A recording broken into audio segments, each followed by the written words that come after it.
Good day everyone. It's been a while since I made a video, but in today's video we are gonna fix this Black+decker saw. It quit charging on me, that's what happened, and if we plug it in to try to charge it, it won't do anything. It's set for a while. I'm assuming something happened to the battery, so let's tear it apart and get it fixed.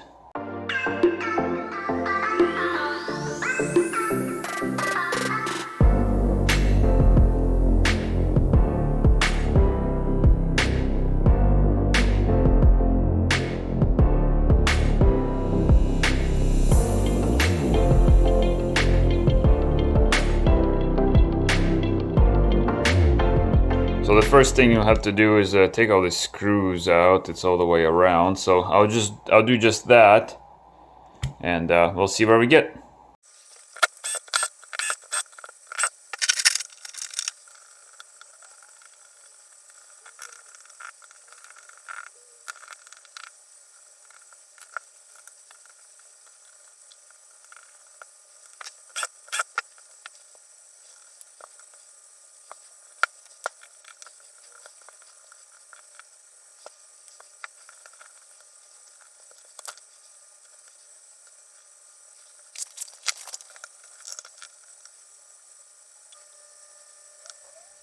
Alrighty guys, I got this thing opened up. I didn't have to take out these screws or the front plate off because this shell comes off this way. So I thought it was one big piece, but it wasn't. So you don't even have to take these bolts out. So then I found out that it has two lithium iron phosphate batteries wired in series. After I checked voltage on these, one was at 1 volt and the other one is at 0 volts. So after sitting around for so long, I think they just went dead, completely dead. So once these guys go all the way to 0 volts, they're pretty much done. So I've pulled up some of the specifications on these cells. I'll show you here. Get my phone unlocked here. But yeah, so a nominal voltage is 3.2 volts, maximum was 3.65. So this is all the specs that these batteries have. Like I said, this is not regular lithium ions. This is lithium iron phosphates, also known as live PO4, however you want to call them. But they're lithium iron phosphate cells. So since one of them went all the way down to 0, I can't really recharge it, reuse it, or anything like that. So these ones are pretty much trash. 1 volt one you might be able to restore, but the other one is pretty much dead. But what the good thing is, I have a bunch of these cells. They're A123s, but they're also lithium iron phosphates. So I have a few of these and they're brand new. So what I'll do, I'll use these to replace these two. So what I'm going to do, I'm going to try to pull these tabs off nice and easy and see if I can use my spot welder to get them back on. So stay tuned.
Alrighty guys, new batteries are together.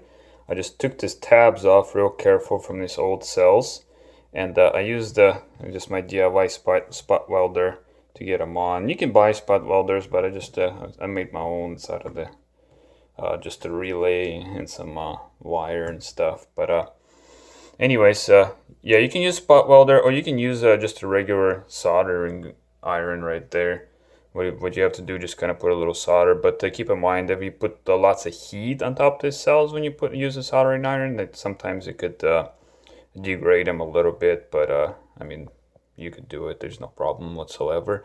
But yeah, so basically You start off right here, it's main negative, it goes up to, connects to the positive to negative, and then this would be a main positive. So it's called a 2S setup, two cells in series.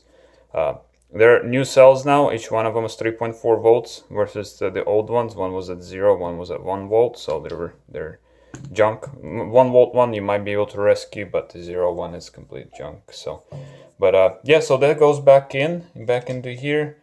So main positive, main negative. Oh, sorry, main positive, main negative, and then there's this connector right here comes off the BMS, battery management system, that hooks in on the middle.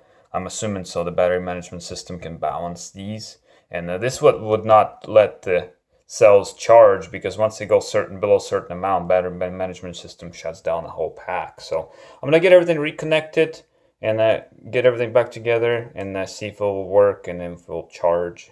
So let's get going.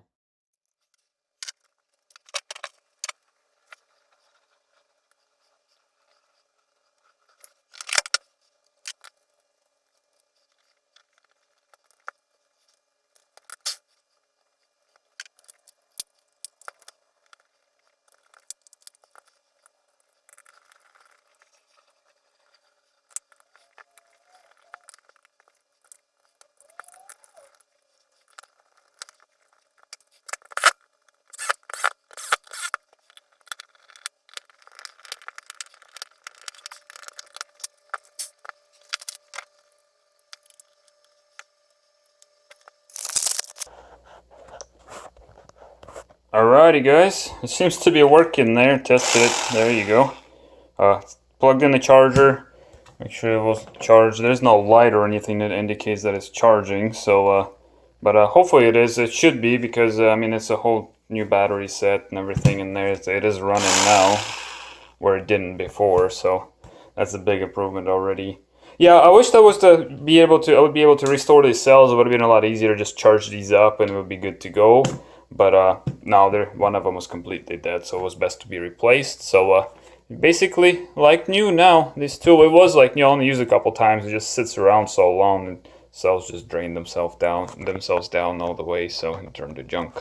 But anyways, like it if you guys like this video. Hopefully it was helpful. Maybe you got one of these or any other tool similar to these with the same lithium battery. So you just got to keep in mind to make sure you look up the cells that you have in there to know what kind they are, so you can replace them with the same kind. So this lithium iron phosphates are only 3.2, 3.3 volts nominal.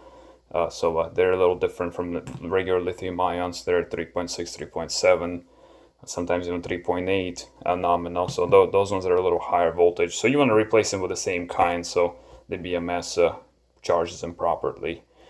Anyways, like it if you guys liked it, and hopefully I'll see you in the next video. Bye-bye.